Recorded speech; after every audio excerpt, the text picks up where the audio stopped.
Everyone knows what fencing is, or at least thinks they do. But if you ask someone to clearly define it, you'll probably end up with vague answers. And it's not because people are clueless, but because the term has so many facets. Today, we'll dive into some of these complexities. It's hard to pinpoint when the first training systems for bladed weapons emerged, focusing on making fighters more effective. Some ancient depictions from Egypt and India suggest that similar practices existed at the dawn of civilization during the Bronze Age. Around this time, the sword also emerged as a purely military weapon. However, we can only confidently speak about structured training systems and weapon use starting with Antiquity. Ancient Rome, in particular, left us plenty of written records on this topic. Vegetius Renatus wrote extensively about Roman legionary training. From his works, we learn that a recruit's training gear, a wooden sword, a club, and a shield, was twice as heavy as their actual combat equipment. Soldiers were required to practice strikes on a wooden dummy twice daily, morning and afternoon. The main skill every soldier had to master was striking without lowering their shield. The techniques themselves were quite basic, focusing on quick thrusting attacks.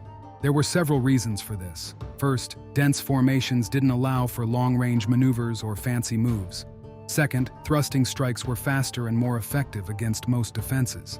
Third, this style countered the chaotic fighting tactics of barbarian tribes. Dionysius of Halicarnassus, an ancient Greek historian, gives us insight into how the Gauls, ancestors of many modern Europeans, fought. If you think wielding a sword requires years of skill and mastery, Dionysius might disagree. Describing the Gauls' fighting style, he compares them to lumberjacks or ditch diggers, swinging wildly with large overhead strikes. Against such unrefined methods, the Romans had a simple but effective tactic. Hide behind the shield, adopt a low stance, and deliver a swift thrust to the enemy's groin or stomach.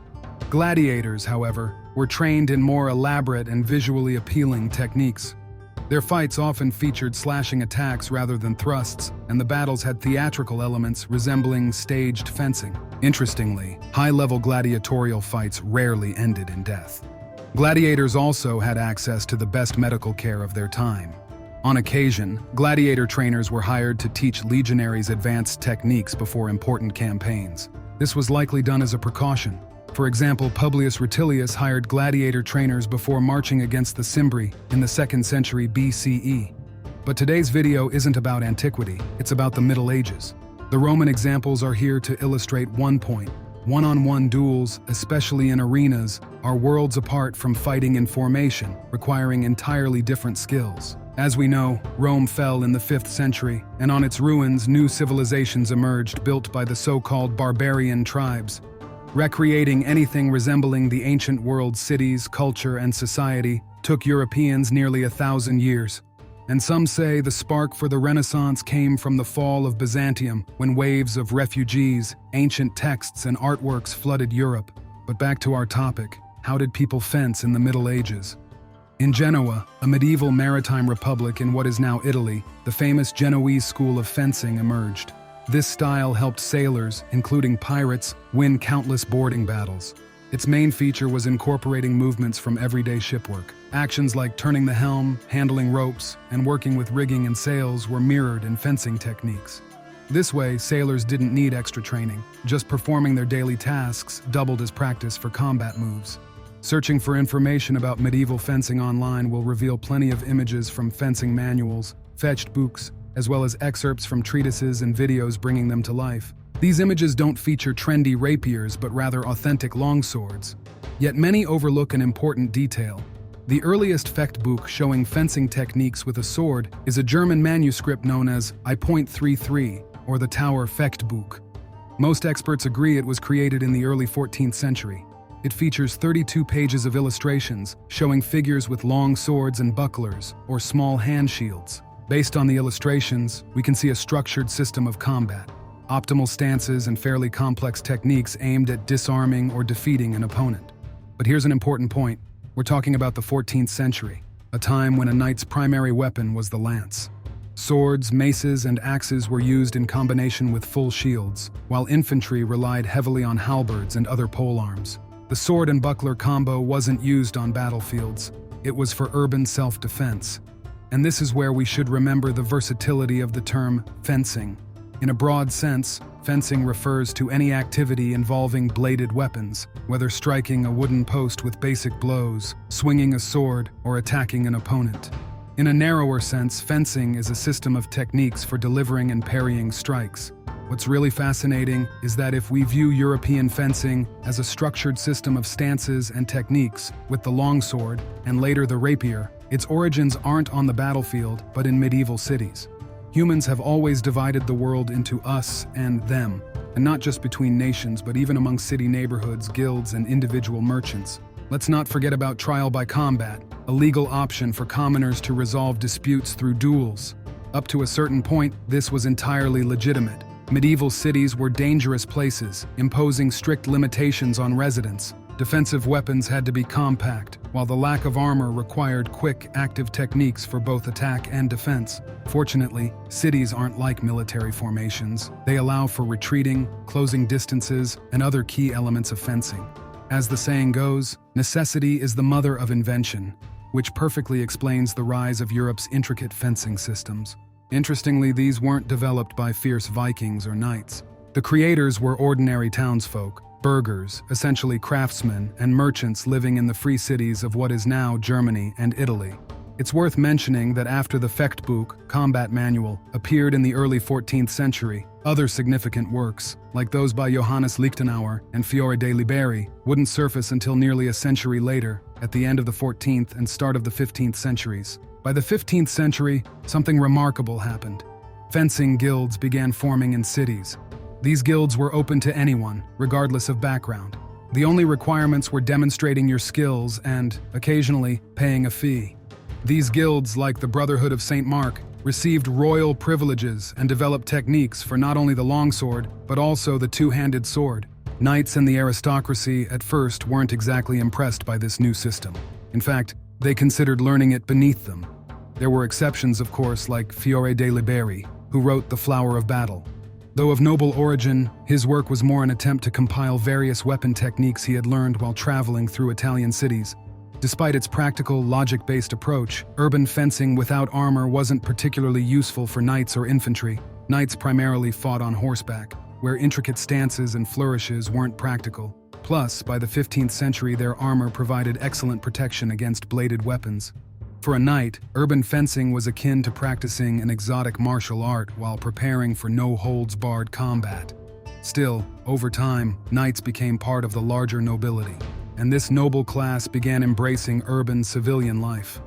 Initially, aristocrats secretly trained in fencing, hiring masters or visiting them discreetly. After all, no one wanted to be stabbed in an alley, and wearing armor daily wasn't exactly practical. By the 16th century, the aristocracy's disdain for urban fencing had faded, but as they clustered in cities, they became like spiders in a jar, aggressive and territorial. This gave rise to a dueling craze that swept across Europe. Over the next 2 centuries, these duels claimed the lives of hundreds of thousands. In France alone, about 10,000 nobles died in duels during just 2 decades, at the turn of the 16th and 17th centuries. By the late 17th and early 18th centuries, heavy cutting weapons gave way to lighter, faster thrusting swords. Techniques for using such blades formed the foundation of modern sport fencing. But here's the fun part. Fencing that emerged in urban settings later became the basis for modern stage fencing, the kind we often see in movies. And it doesn't matter which historical period the film depicts. Chances are, the techniques shown were developed for urban duels with light weapons. Of course, elements like dramatic leaps ending with a strike are pure fantasy. The same goes for moves where the fighter spins fully before striking. They're made purely for spectacle. But this begs the question, how did knights or Vikings actually fight? The thing is, it's difficult to say what fencing looked like before the 14th century. In other words, determining how people fought for nearly 80% of the medieval period is almost impossible. What we do know is that knights were primarily mounted warriors, with their main weapon being the lance. Swords, maces, and axes played a supporting role. When fighting on horseback with a sword, your actions were highly restricted. The goal was to deliver strong, precise, and straightforward blows to the enemy. Swords were rarely used to parry blows, since that could damage the blade. If a blow was blocked, it was done with the flat side of the blade, not the edge. And while movies might suggest that the more skilled a fighter is, the more complex and flashy their moves become, let's not forget, The shortest path between a sword and the opponent's body is always a straight line. If you watch modern group battles by reenactors, you'll hardly find much elegance there. It's a chaotic mix of straightforward strikes with weapons, shields, and hand-to-hand techniques.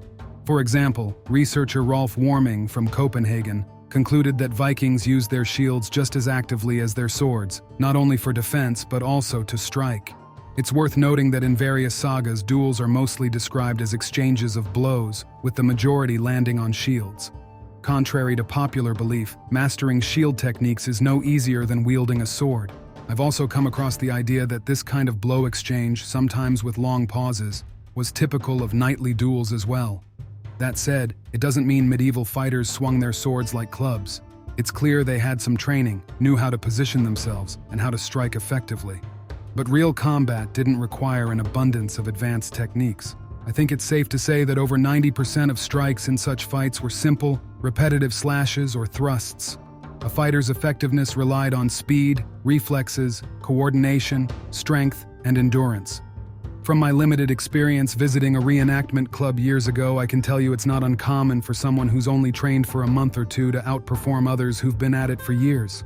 Some people are just naturally faster and more agile. For them, it's enough to master basic moves to show great results. The one place where knights could go beyond basic hacking techniques and use more sophisticated fencing was in tournaments. But it's important to remember that early tournaments were essentially clashes between two groups of mounted fighters, with the main difference from real battles being the lack of intent to hack your opponent to pieces. Tournaments reached their peak popularity in the late Middle Ages when the knightly class was already losing its significance. And we can't talk about fencing without mentioning the beloved katana. While European fencing originated among townsfolk in Japan, it was the samurai who played this role. But here's an important nuance.